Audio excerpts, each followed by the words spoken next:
Have you ever come to a place in your life where you look back and you're not quite so sure how things have turned to be so negative, how things have turned drastically? You were expecting an upward trajectory, but then you find yourself actually having to struggle with setback after setback.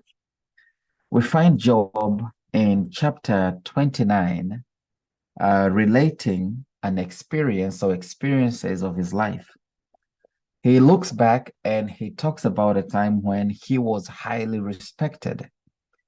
People will come to him to seek wisdom and counsel because he was very well known and very well liked. He looks back at a time in his life where he had many friends. He was very popular. He looks back at a time in his life when he was very healthy and he would help many people. He says in verse 12 of chapter 29, I delivered the poor who cried out, and the fatherless and the one who had no helper. The blessing of a perishing man came upon me, and I caused the widow's heart to sing for joy. He had a purpose in life. Things were good. He knew what he was here for. He had a future. But then, beginning of chapter 30, starts by saying, but now. Many of us have come to that part of our life where we say, but now. I was expecting ABC, but now. Things were supposed to go this way, but now. I had these expectations, but now. I had these high hopes, but now. The reality sometimes can be very cruel. And in chapter 30, Job relates to us the reality of what he's going through. But now, the very first verses, from verse 1 to 15, it says, but now I have no respect. No one respects me. Children actually have to be, they have to be called and they have to be convinced to come when I need to send them. They mock at me, young men younger than I, whose father I disdained to put with the dogs of my flock. But now, it seems as though everything is lost. From verse 16 to 23, it says, but now, there's not even a blessing for me. I used to enjoy the blessings. Yes, sometimes I will even take those blessings for granted, but now, I don't even have a single blessings. Terrors are turned upon me. My bones are pierced in me at night. By great force, my garment is disfigured. He has cast me into the mire, and I have become like dust and ashes. I cry out to you, but you do not answer me. The blessing is gone, but now. But now he says he has no help. Verse 24 and 25, surely he will not stretch out his hand against a heap of ruins if they cry out when he destroys it. Have I not wept for him who was in trouble? Has not my soul grieved for the poor? But now, when I cry for help, there's nothing for me. Have you ever been there? Maybe you are there right now. It says, but now I have no future. He's looking at himself. The fact that he has nothing going on, children gone, dead. Wife probably has left him. Health gone. His spiritual connection with God, he cannot even explain because, as we saw last week, he's trying to look to the left, to the right, cannot find God. Gone. He is disoriented. I have no future. And many people, when they come to this place, the only solution that they have is to take matters in their own hands and end it all. It finishes by saying, I don't even have a purpose for life anymore. What do we do when we come to that place? What do we do when we look back? We see where we could have been versus where we are. We look back at our dreams versus our lived or living reality. We look back basically at even a story of from grace to grass. What do we do? We'll continue as we come to the end of this book. We'll see what God does. But I want to share with you one or two things. Number one, you and I, we need to know that we serve a God who restores.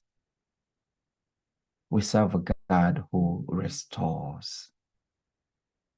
And whatever God allows in our lives, since we have a limited perspective, many times we might see it as something that has come to finish us. Many times we might see it as something that is disappointing, as something that is actually the end of our lives. But we serve a God who restores because his plans are better than our plans. As human beings, we are inherently selfish. If you ask anyone, what would you want? Make a wish. Even right now, if we asked, what would you want to see? If there were no limitation, what would you want to see in your life? Make a wish of 5 things. I can assure you, half of those things will be about us. But sometimes because, we get a little embarrassed. Oh, I'd love to have as much wealth as possible. And then we add, oh, so I can help other people. Wait, no. How are you helping other people with the little that you have now? Since we are inherently selfish, our plans for our lives, we think they're the best. But God says to you, I know better. I know why I brought you to this world. I have a better plan for you than you could ever have for yourself. Brothers and sisters, I don't know what you have lost. I don't know what you're losing. I don't know how your dreams have come to meet the reality of your lived experience, and you may be dealing with disappointment. I want to encourage you today that you and I serve a God who restores. When he was speaking to Joel, he told him, I'm the one who allowed the locusts to come. But after the locusts have finished the work, and he calls the locusts my army, the one that I said, after they are done, I will restore. But then you ask God, then why are you doing zero work? Why are you allowing the locusts to come to finish everything and then you restore? Why are you doing all that? This is why. Because God wants at the end of it all to restore you to his image. The work of redemption is the work of the restoration of the image of God. And so everything that God is doing is so that he can restore you to the image of God that got lost because of sin. And so God will allow you and I to go through an experience, and that experience probably has only one goal, and that one goal is to bring forth one aspect of the fruit of the Spirit. I think I probably have shared with you here that when I pray and when you pray, God, I want you to transform my heart so I can be more loving. I want to be more loving. I want to be more kind. I want to be more loving. And that's a good prayer to have.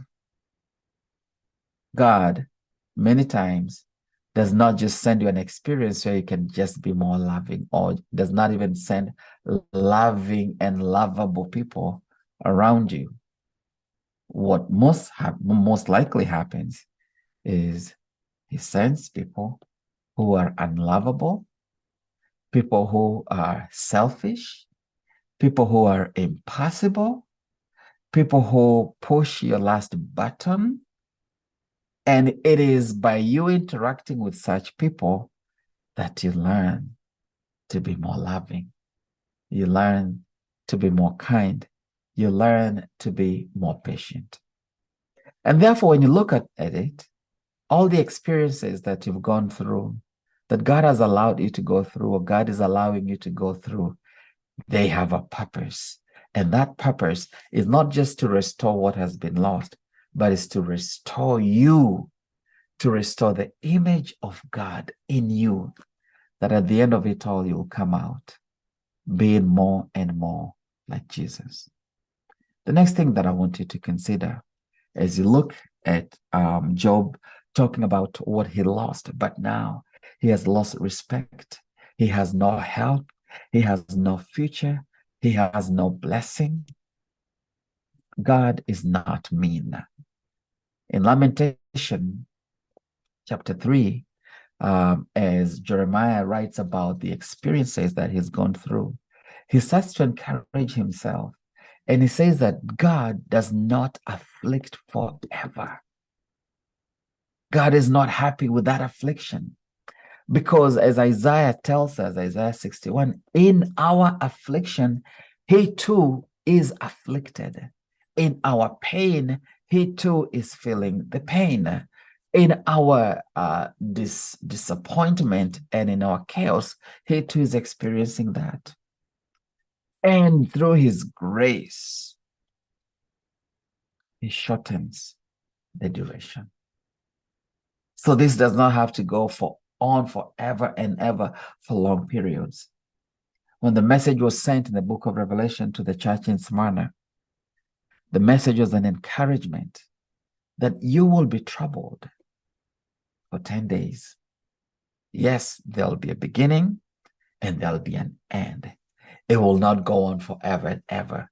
There's a beginning and there's an end. God will not allow this to continue in perpetuity. And that's why we usually say with a lot of hope and faith that my tomorrow will be better than today. Why? Because God is in the works. As Job is writing these things, he does not know chapter 40, chapter 41 of the book of Job. We know how it ends. Job does not know how it ends. For him, he says, there's no future for me. For him, he says, I am done. There's no blessing for me. But what he does not know is God does not allow these things to go on forever and ever. He brings an end to it at some point.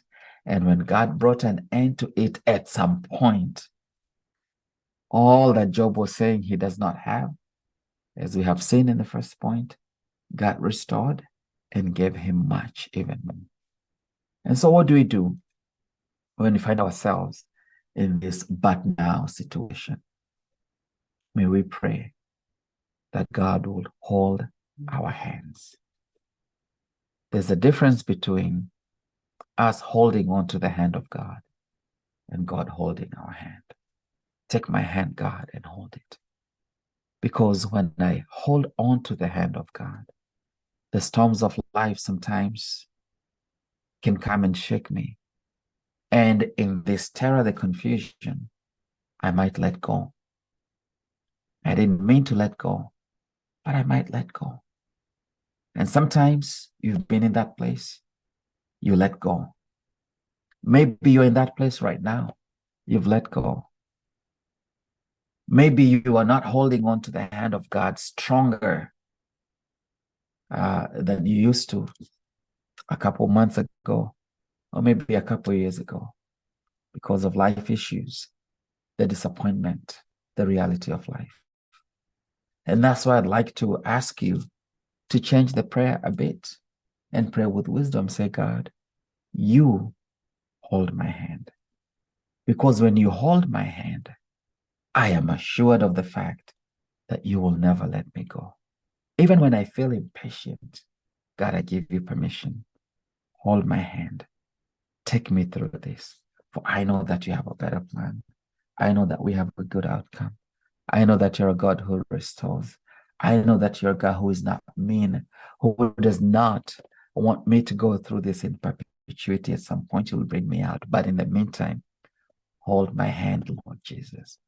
And as he holds your hand, he takes us through whatever he needs to take us through. May God continue to bless us as we journey through this book of Job.